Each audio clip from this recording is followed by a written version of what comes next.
पतंजलि कहते हैं वृत्तियों से मुक्ति के लिए अभ्यास और वैराग्य। अभ्यास और वैराग्य समझेंगे दोनों को।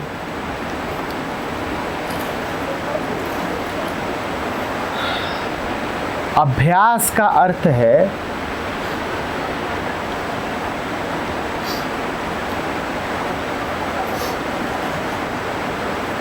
मन, दोनों युक्तियां हैं, पहले तो ये जानिए, दोनों युक्तियां हैं, दोनों विधियां हैं, दोनों ही मन के तल पर विधियां हैं, अभ्यास और वैराग्य। पर दोनों में थोड़ा अंतर है। क्या अंतर है समझेंगे।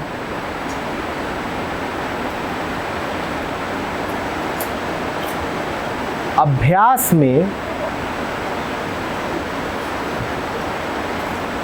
आप मन के एक टुकड़े का प्रयोग मन के दूसरे टुकड़े के ऊपर करते हो। टुकड़े तो सदा मौजूद ही हैं, भूलना नहीं, जहां वृत्ति है वहां टुकड़े हैं। कैसे? जब तक आकाश पूर्ण है, शून्यवत है, तब तक उसमें कहीं कोई रेखा खींची नहीं, तब तक उसका कोई हिस्सा हुआ नहीं, वो एक अखंड इकाई है। पर एक बादल के आते ही आकाश के क्या हो जाते हैं? बादल आया नहीं कि उसने आकाश को क्या कर दिया, उसके टुकड़े कर दिए। नहीं समझ में आ रही बात? हर बादल आकाश के टुकड़े कर देता है। वृत्ति का काम ही यही है कि वो तुम्हारे टुकड़े कर देती है। उसी को कहते हैं मन का खंडित हो जाना, मन का हिस्सा हिस्सा हो जाना, फ्रैगमेंटेड माइंड। तो वृत्तिपूर्ण जो चित्त है उसके टुकड़े तो हैं ही। अभ्यास का अर्थ हुआ कि एक टुकड़ा दूसरे टुकड़े पर नजर रख रहा है, उसकी हरकतों पर, उसकी गतिविधि पर, उसके विचारों पर।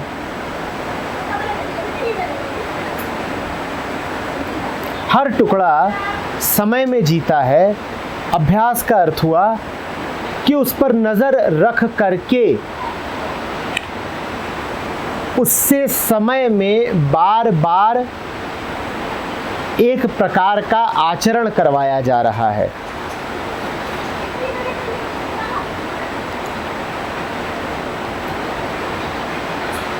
मन का कौन सा टुकड़ा है जो दूसरे टुकड़े पर नजर रख सकता है? मन का वो टुकड़ा जो साफ है, मन का वो टुकड़ा जो केंद्र के ज्यादा करीब है। वो मन के बाकी उन टुकड़ों पर नजर रख सकता है जो अब वृत्तियों द्वारा आच्छादित हो गए हैं। भूलना नहीं कि बादल कितना भी छाले, उससे आकाश का कुछ बिगड़ा नहीं है। आकाश अपनी जगह कायम है।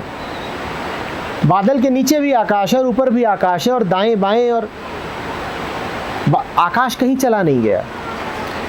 आकाश का बल, आकाश की व्यापकता अभी भी उतनी ही है। अभ्यास का अर्थ है कि आकाश के बल का प्रयोग किया जा रहा है बादल के विरुद्ध, कि मन का एक टुकड़ा आत्मा के बल का प्रयोग कर रहा है मन के दूसरे टुकड़े के विरुद्ध। वृत्ति एक चाल चलना चाहती है, मन का एक टुकड़ा उसे उस चाल पर नहीं चलने देगा। ये अभ्यास है।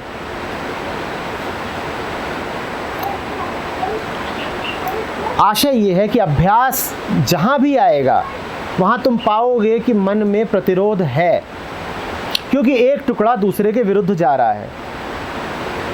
वो अवस्था कभी आ ही नहीं सकती कि तुम अभ्यास कर रहे हो और मन मना नहीं कर रहा। तुम जब भी अभ्यास में उतरोगे मन विरोध करेगा, मन का एक हिस्सा। पर भूलना नहीं, अपनी ही दशा को ध्यान से देखना, मन का एक टुकड़ा विरोध कर रहा होता है, लेकिन फिर भी तुम अभ्यास कर रहे होते हो, क्योंकि आत्मा का बल उस एक टुकड़े के बल से ज्यादा है। समझ रहे हो बात को? यह अभ्यास है। अभ्यास कब होगा? जब तुम जानते हो कि वृत्ति गहरी है, लेकिन मेरी श्रद्धा भी बहुत गहरी है। मैं वहां जाऊंगा जहां सारी ऊर्जा, जहां सारी ताकत है, मैं उसके पास जाऊंगा, उसकी मदद लेकर के इस गहरी वृत्ति के विरुद्ध खड़ा हो जाऊंगा। यह अभ्यास है।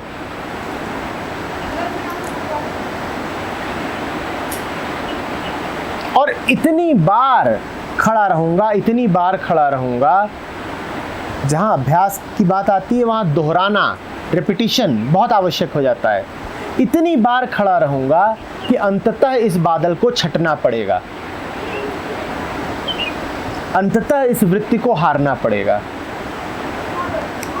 आत्मा के पास अनंत बल है, वृत्ति का बल अनंत नहीं है। तुम उसके विरोध में बहुत बार खड़े होगे, वृत्ति हार जाएगी, टूट जाएगी, बादल छट जाएगा। गहरी से गहरी आदत बदली जा सकती है।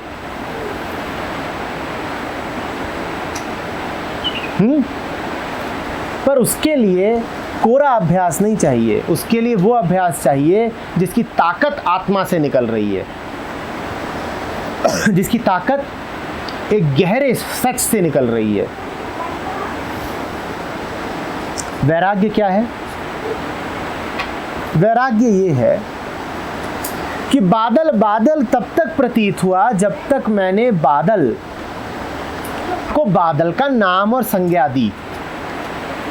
जिस क्षण मेरे मन ने ये भाव ही त्याग दिया कि बादल है, अब बादल होते हुए भी नहीं है, ये वैराग्य है।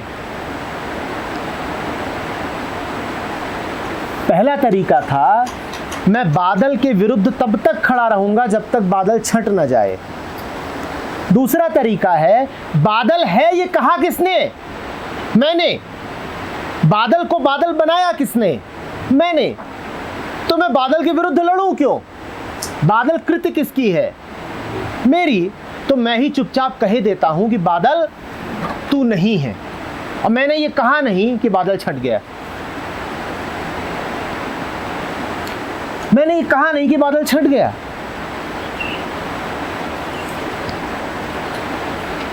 अभ्यास उनके लिए है जिनका चित्त कर्म प्रधान है,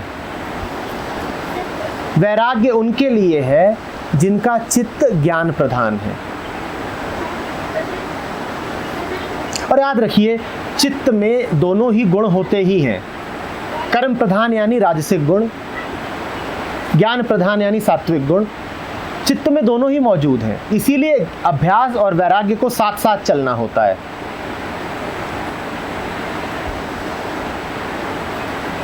अभ्यास और वैराग्य को इसीलिए साथ साथ चलना होता है। वैराग्य क्या कहता है? बादल तू मेरे कहने के कारण था, मैंने तुझे बादल बनाया था, मैंने तुझे पकड़ रखा था कि तू बादल है, और जा, मैंने छोड़ा, मैंने छोड़ा। इस छोड़ देने का नाम वैराग्य है। मैं अब मानता ही नहीं कि तू बादल है, तू गया।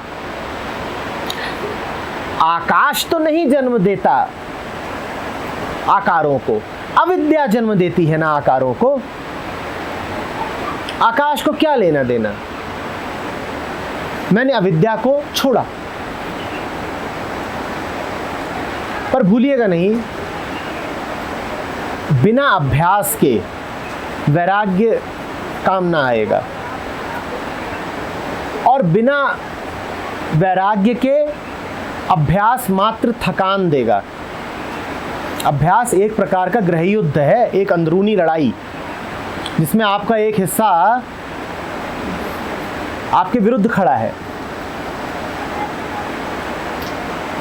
वैराग्य नहीं है तो अभ्यास बड़ा मुश्किल हो जाएगा, बड़ी हिंसात्मक हो जाएगी अंदर की लड़ाई। ज्ञान भी चाहिए, अभ्यास भी चाहिए, क्योंकि गुण दोनों मौजूद हैं, सतोगुण भी रजोगुण भी। फिर क्या है? हाँ हाँ, अगर इतना आसान होता तुम्हारे लिए बस ये कह देना कि बादल तुझे छोड़ा, तो बादल तुम बनने ही क्यों देते? बादल अविद्या से बना ना। इसका अर्थ क्या है कि तुम्हारे भीतर वो वृत्ति गहरी बैठी हुई है जिससे बादल उठ रहे हैं। तुम कह सकते हो अंगारे तुझे मैंने छोड़ा, पर अगर तुम इतने ही होशियार हो कि अंगारे को अंगारा जान के छोड़ दो, तो तुमने अंगारा उठाया ही क्यों होता? वैरागी चित्त को बहुत बहुत सधा हुआ होना होता है, उसका बोध बड़ा गहरा होना चाहिए। बोध उतना गहरा था नहीं, तभी तो तुम भ्रम में पड़े। तो इसलिए उसके साथ अभ्यास जरूरी है।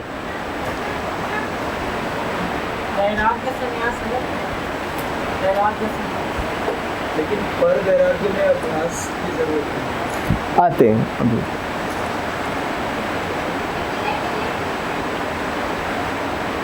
ठीक है, अगला क्या है?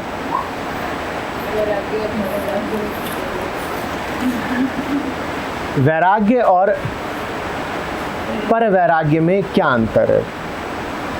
साधारण वैराग्य क्या हुआ? साधारण वैराग्य ये हुआ कि जो मुझे दिखाई दे रहा है मैं उसको सत्य नहीं मानता। संसार को सत्य मानने की वृत्ति का त्याग है साधारण वैराग्य। ये वैराग्य बहुत आगे तक तुम्हें ना ले जा पाएगा, कारण तुमने संसार को तो सत्य मानना छोड़ा, पर स्वयं को अभी भी सत्य मानते हो। मैं हूं, संसार नहीं है, मैं हूं। तो इसीलिए पर वैराग्य क्या है? जब न तो तुम संसार को सत्य मान रहे हो, न अपने आप को सत्य मान रहे हो, मात्र संसार को छोड़ा तो वैराग्य। जब संसार के साथ साथ स्वयं को भी छोड़ दिया, वो पर वैराग्य। जब दृश्य को छोड़ा तो वैराग्य, जब दृश्य के साथ साथ दृष्टा को भी छोड़ दिया तो पर वैराग्य। बात समझ में आ रही है? इसीलिए साधारण वैराग्य तुम्हें मात्र साक्षित्व तक ले जाएगा, लेकिन पर वैराग्य साक्षित्व से आगे की घटना है।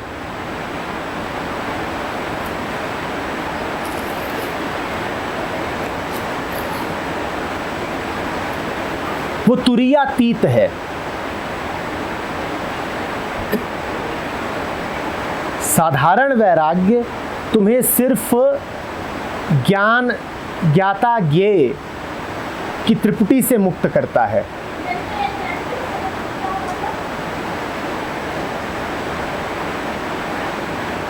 तीन को छोड़ के तुम चौथे में अवस्थित हो जाते हो। पर वैराग्य में तुम कहते हो चौथा भी कोई हमारा आसन नहीं हो सकता, हमारा आसन तो बस वहीं लगेगा, परम आकाश में। लेकिन ये अंतर फिलहाल हमारे किसी काम का नहीं है। ये अंतर पूछना वैसा ही है जैसे कि कोई आदमी जिससे अभी 100 मीटर ना दौड़ा जाता हो, वो पूछे कि हाफ मैराथन दौड़ूं कि फुल मैराथन।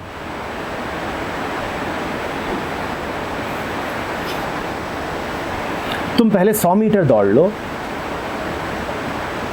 वैराग्य और पर वैराग्य